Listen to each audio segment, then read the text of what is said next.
why is hate so easily dispersed through our society today? What I'm going to be talking about is hate crime. Okay? According to the U.S. definition of U.S. legal system definitions that I just repeated, what hate crime is a violent act in the form of harassment, a threat, or physical harm to somebody based on a bias.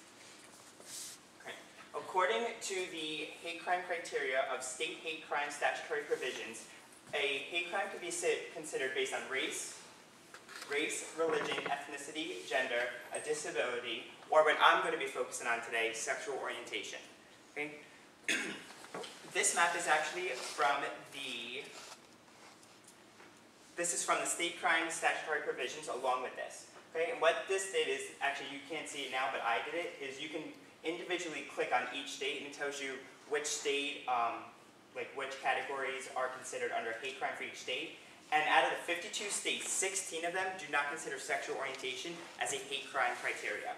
Which means that in those 16 states, you could actually get away with physically harming, harassing, threatening, or beating someone down and not get the full punishment because it's not considered a hate crime in those states. The National Coalition of Anti-Violence Programs provided this chart for me, and what this is in 1 year, this is the amount of violence, just physical acts, that's only recorded, which means that some of these cases aren't recorded. In 1 year, as you can see in San Francisco, there was 322 gay violence acts against men and 211 against female.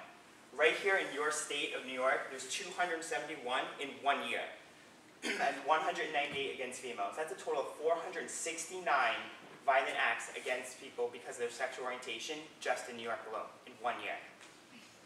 What I'm actually going to be talking about, more importantly though, is what has been in the news recently, and that's the gay teen suicides.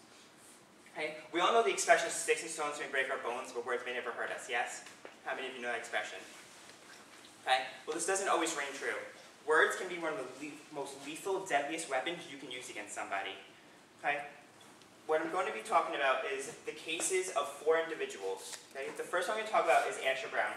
Asher Brown was only 13 years old, and even though he was only 13, he already had suffered 2 years of abuse and harassment from individuals. Asher Brown was 13 the day he went home and he took his father's pistol out of his drawer and shot himself in the head. His parents knew about him being gay and they were okay with it. They called the school multiple times in order to try and stop the harassment, and their pleas fell upon deaf ears, and now they're burying their son. Justin Aber was 15 years old the day he hung himself. He hung himself because he had also, just like Asher Brown, suffered years of harassment from students. And one day, an older student said something to him, and it set him over the edge. He went home and he hung himself in his room. His mother found him hanging, dead and lifeless. Seth Walsh, another 13-year-old, died recently, September 18th, after living 9 days on life support. Seth Walsh was 13, and he, just like all the others, had suffered years of harassment and threats. Seth went into his backyard, threw a noose over the tree, and hung himself. His mother found him, but a little too late. He survived 9 days on life support. 9 days on life support before succumbing to his injuries. The last case I'm going to talk about is Matthew Shepard. He's probably the most widely known case of gay bullying. You may know it as the Laramie Project. Basically what happened was Matthew Shepard was a college student. He was lured out of a bar by 2 men. The men proceeded to beat him, rob him, and they tied him to a fence. He was found a week later still tied to the fence. The way he was found and the way he was tied, they compared it to the crucifixion of Jesus. He was basically crucified for being gay. What I want to do now is I want to take a moment to show remembrance to these individuals, and as you look at their faces, I want you to think about the fact that this could have been your nephew, your cousin, this could have been your brother or your son. For all we know, this could have been you.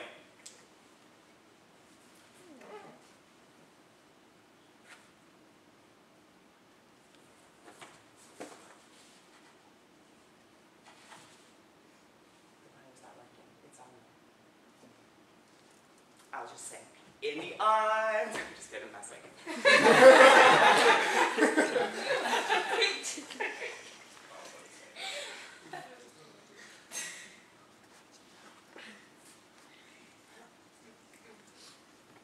Now this can get better.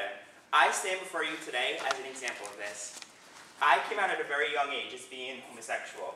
And when I was younger, in middle school, I had my older brothers to protect me, so no one really said anything to me.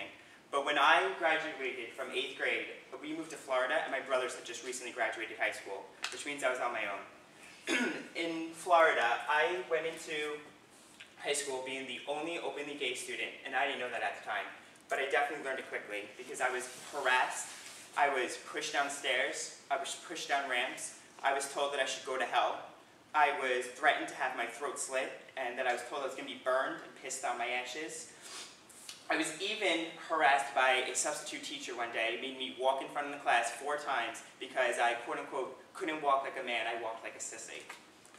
But the worst came one day when I was in the cafeteria eating, and I started to choke on my food. Somebody stood up and screamed, "Choke, faggot, choke!" The entire cafeteria burst into laughter. It was the most mortifying, horrific moment of my life. I didn't know what to do. So I went home that day, and I contemplated committing suicide. The only thing that kept that knife from my wrists was a support system. And what I'm asking you today is I'm asking you to be a support system. This is Lydia and Matt. Lydia and Matt were my support system. I didn't know these two when I first started, but after that day, they came up to me and they said, things can get better, and we're going to make it better. They were 2 of the most popular kids in school, and they're the reason I'm sitting here today.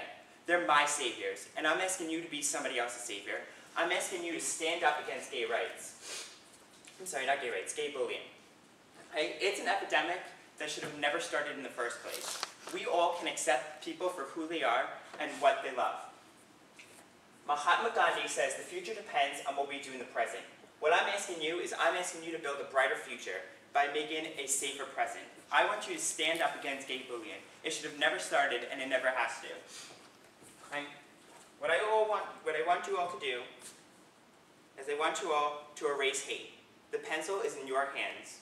Okay? We can't change a nation overnight, but we can take the steps necessary to begin to. So I'm asking you to take those steps. Stand up for gay bullying. Stop it.